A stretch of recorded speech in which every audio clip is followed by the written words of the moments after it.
Assalomu alaykum, hurmatli yurtdoshlar. Bugun men sizlarga juda muhim mavzuni tushuntirib bermoqchiman.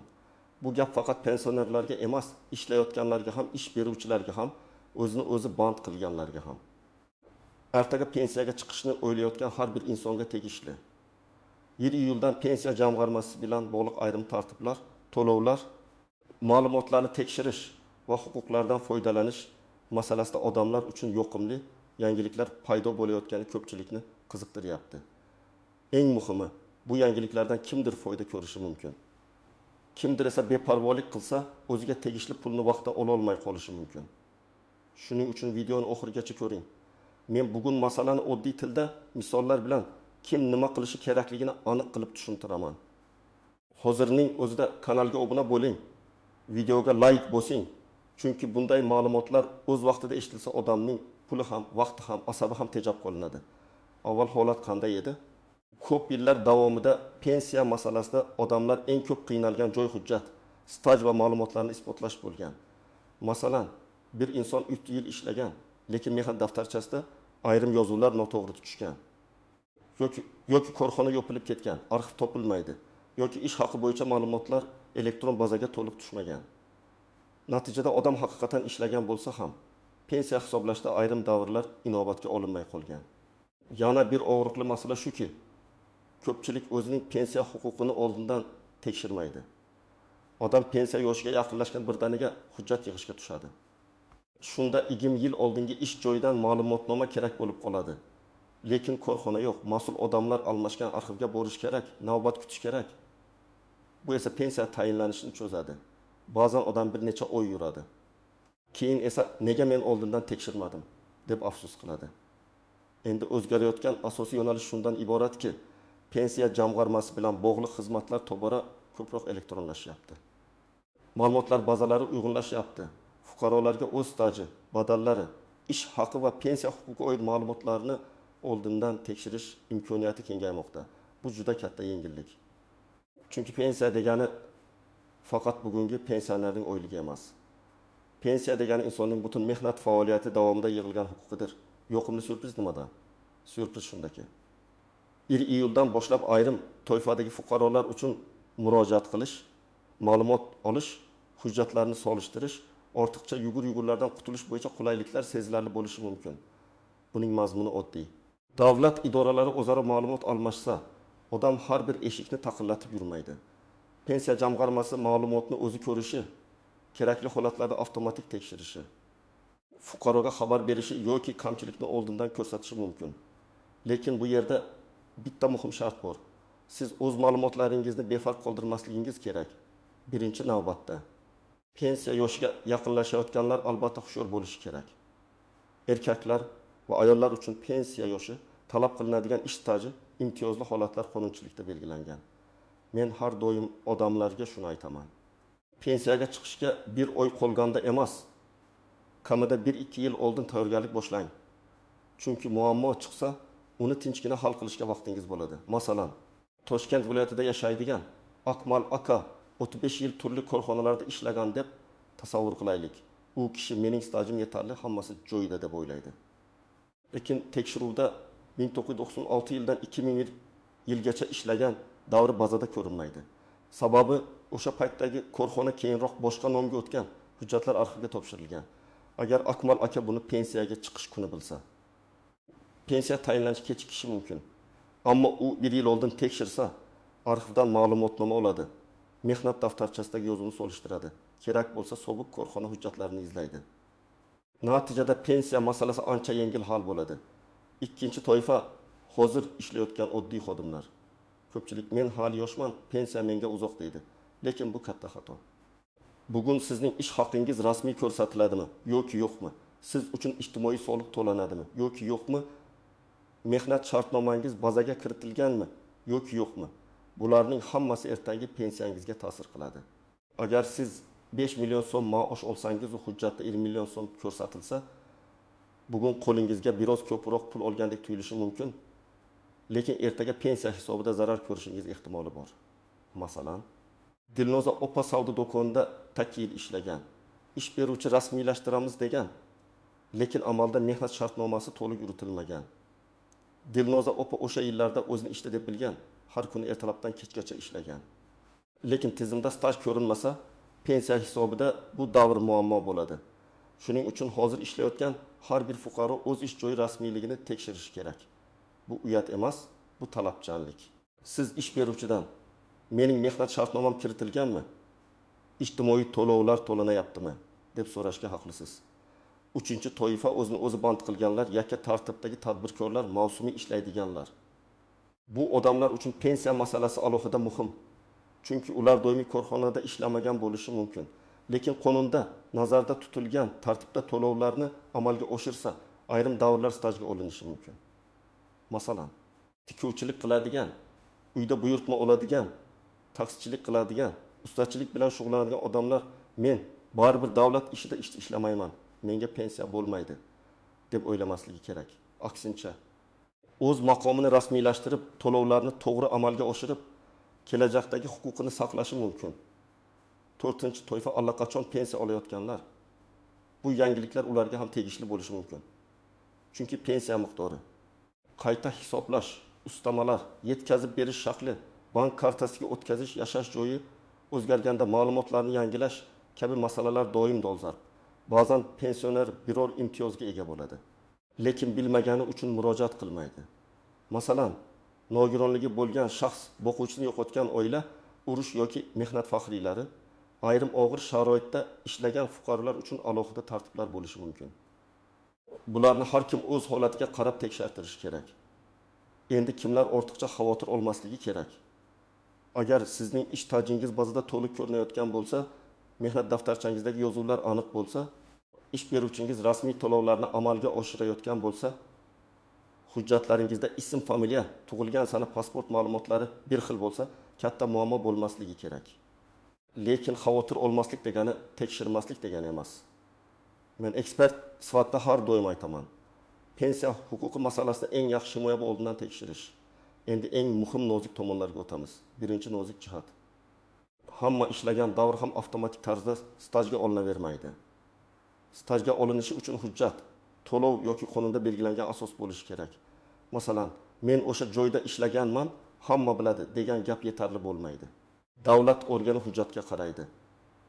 Mehnat daftarchasi, arxiv ma'lumotnomasi, ish haqi bo'yicha ma'lumot, buyruq nusxasi, shartnoma yoki tegishli elektron yozuv kerak bo'lishi mumkin. Ikkinchi nozik jihat. Ism, familiya o'zgargan bo'lsa, hujjatlar albatta bog'lanishi kerak. Ayollar orasida bu holat ko'p uchraydi. Masalan, qiz familiyasi bilan ishga kirgan, keyin turmushga chiqib familiyasi o'zgargan. Mehnat daftarchasida eski familiya, pasportda yangi familiya bo'lsa, nikoh guvohnomasi yoki familiya o'zgargani tasdiqlovchi hujjat kerak bo'ladi. Aks holda tizimda bitta odamning ma'lumotlari ikki xil ko'rinib qolishi mumkin. Uchinchi nozik jihat, norasmiy ish yillari. Bu eng ochiq masala. Ko'pchilik qurilishda, bozorda, kafeda, do'konda, fermer xo'jaligida yillar davomida ishlagan, lekin rasmiy hujjat bo'lmagan. Pensiya hisobida esa ishladim degan da'voni isbotlash qiyin. Shuning uchun hozir norasmiy ishlayotganlar bu videodan keyin o'ylab ko'rish kerak. Bugungi ish joyim ertaga menga staj beradimi? Agar javob yo'q bo'lsa, ish beruvchi bilan rasmiylashtirishni gaplashish kerak. Agar buning iloji bo'lmasa, o'zi band qilish, tadbirkorlik yoki boshqa qonuniy yo'llarni ko'rib chiqish kerak. 4-nozik jihat. Pensiya miqdori faqat stajga bog'liq emas. Odamlar ko'pincha men 3 yil ishladim, demak pensiyam juda katta bo'ladi deb o'ylaydi. Aslida pensiya hisobida ish haqi, belgilangan davrlar, qonunchilikdagi koeffitsiyentlar, minimal talablar, ustamalar, imtiyozlar kabi omillar ham muhim. Ikki odam bir xil o'ttim yil ishlagan bo'lishi mumkin, lekin biri rasmiy yuqori maosh olgan, ikkinchisi past maosh bilan ko'rsatilgan bo'lsa, natija farq qiladi. 5-nozik jihat, qayta hisoblash masalasi. Ba'zi pensionerlar keyinchalik qo'shimcha hujjat topadi. Masalan, avval topilmagan arxiv ma'lumoti chiqib qoladi yoki biror ish davri tasdiqlanadi. Bunday holatda pensiyani qayta hisoblash masalasi ko'tarilishi mumkin.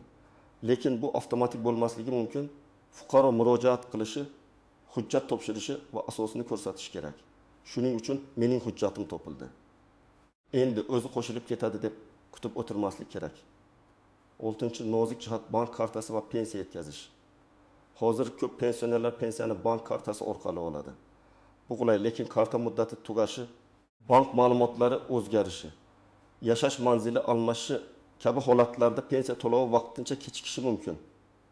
Agar pensiya bir oy kelmay qolsa, vahimaga tushishdan oldin bank kartasi faolmi, hisob raqami o'zgarmaganmi, pensiya jamg'armasidagi ma'lumotlar yangimi, shularni tekshirish kerak.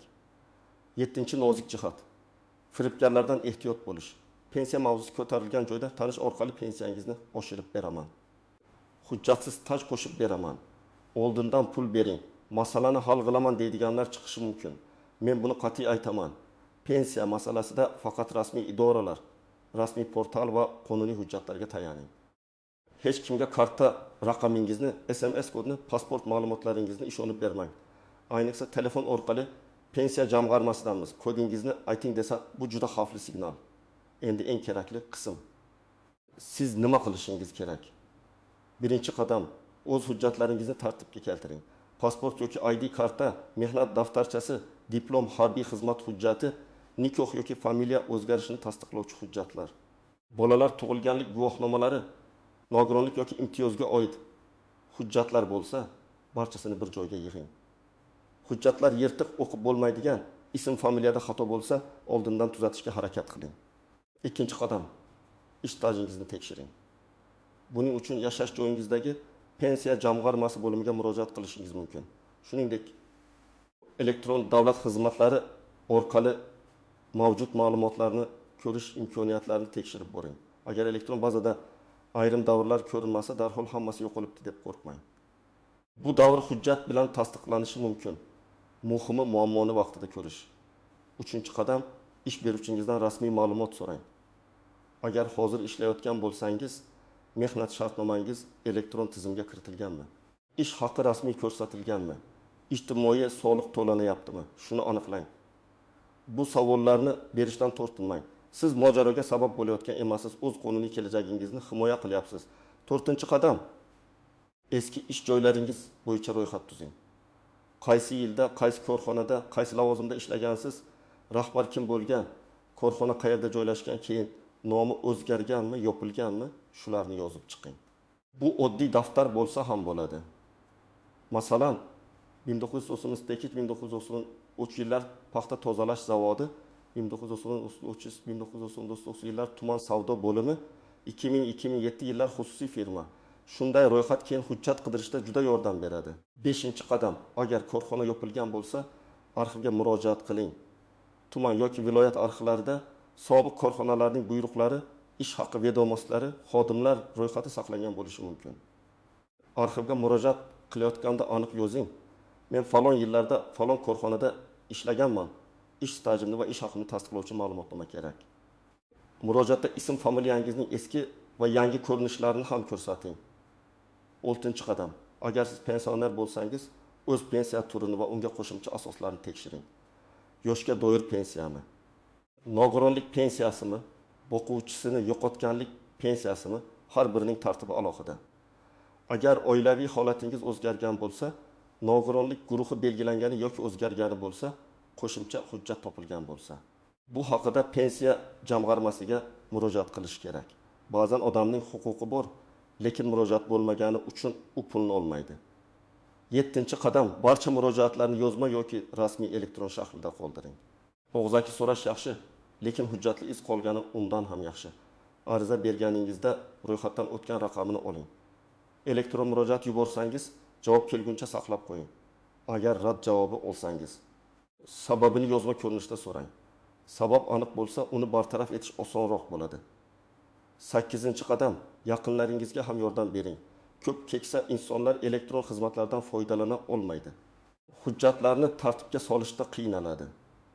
Agar oilangizda ota-onangiz, bobo-buvingiz, amaki xolangiz pensiya masalasida qiynalayotgan bo'lsa, ularga befarq bo'lmang. Birgalashib hujjatlarni ko'rib chiqing. Kerak bo'lsa, pensiya jamg'armasi bo'limiga birga boring. Bu nafaqat moddiy yordam, balki insoniy yordam hamdir. Yana bir muhim maslahat, ijtimoiy tarmoqlardagi har bir xabarga ishonib ketmang. 1-iyuldan hammaga falon million so'm beriladi. Hamma pensiya avtomatik oshadi. Ariza yozganlarga qo'shimcha pul beriladi degan xabarlar tarqalishi mumkin. har bir yangilikni rasmiy manbadan tekshiring. Pensiya jamg'armasi, hukumat qarorlari, davlat xizmatlari portali yoki ishonchli axborot manbalari orqali aniqlik kiriting. Chunki noto'g'ri xabar odamni behuda yugurtiradi. Ba'zan firibgarlarga ham yo'l ochadi. Keling, vaziyatlarni yanada aniqroq tasavvur qilamiz. Birinchi misol, 70 yoshli ayol 25 yil ishlagan, lekin 7 yilni xususiy tikuv sexida o'tkazgan. Agar u yerda rasmiy shartnoma bo'lmagan bo'lsa, bu 7 yilni isbotlash qiyin. Lekin agar o'sha sexda buyruqlar, ish haqi vedomosti, soliq to'lovlari yoki boshqa hujjatlar bo'lsa, ularni topish kerak. Demak, uning vazifasi eski ish joyi yoki arxiv bilan bog'lanish.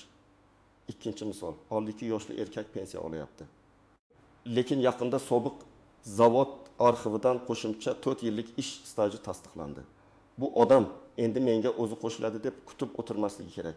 U pensiya jamg'armasiga ariza bilan murojaat qilib, yangi hujjat asosida qayta ko'rib chiqishni so'rashi mumkin. Natija qonunchilikdagi tartibga qarab belgilanadi. Lekin murojaat qilmasa jarayon boshlanmasligi mumkin.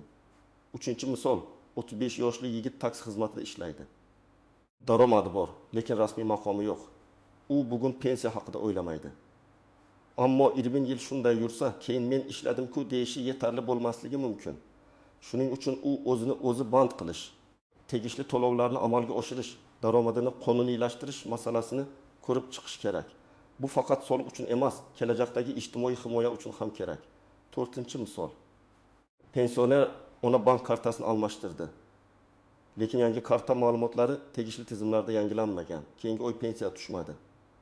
U pensiyamni to'xtatishdi deb xavotir oldi. Aslida masala texnik bo'lishi mumkin. Bunday holatda bank va pensiya jamg'armasi bilan bog'lanib, hisob ma'lumotlarini yangilash kerak. Ko'pincha muammo katta emas, lekin odam bilmagani uchun asabiylashadi. 5-misol. Fuqaroning mehnat daftarchasida ismi Gulnora, pasportida Gulnoza deb yozilgan. Bitta harf farqi ham muammo keltirishi mumkin. Bunday holatda hujjatlarni solishtirish, xatoni kim va qachon tuzatish kerakligini aniqlash. Zarur bo'lsa, sud yoki tegishli organ orqali faktni tasdiqlash masalasi chiqadi. Shu sababli hujjatlardagi kichik xatoni ham mensimaslik kerak emas. Hurmatli tomoshabinlar, 1 iyuldan pensiya jamg'armasi bilan bog'liq yoqimli yangiliklarning eng muhim tomoni shuki, fuqarolar uchun ma'lumot olish huquqini tekshirish va ayrim jarayonlarni yengillashtirish imkoniyatlari kengaymoqda. Lekin hech bir yangilik sizning o'rningizga hujjatlaringizni tartibga solib bermaydi. Siz o'z stajingizni, rasmiy ish haqingizni, to'lovlaringizni, familiya va hujjatlaringizdagi moslikni tekshirishingiz shart. Bugungi videodan keyin eng kamida 3 ta ishni qiling. Mehnat daftarchangizni va shaxsiy hujjatlaringizni ko'rib chiqing. Ish stajingiz elektron bazada yoki pensiya jamg'armasida qanday ko'rinayotganini tekshiring. Agar kamchilik bo'lsa, uni hozirdan to'g'rilashni boshlang. Pensiya masalasida eng katta xato bu keyin ko'ramiz deyish. Chunki keyin vaqt kam bo'ladi. Hujjat topish qiyin bo'ladi, asab ko'p ketadi. Agar sizning oilangizda pensiyaga chiqadigan yoki pensiya olayotgan inson bo'lsa, bu ma'lumotni ularga ham tushuntiring.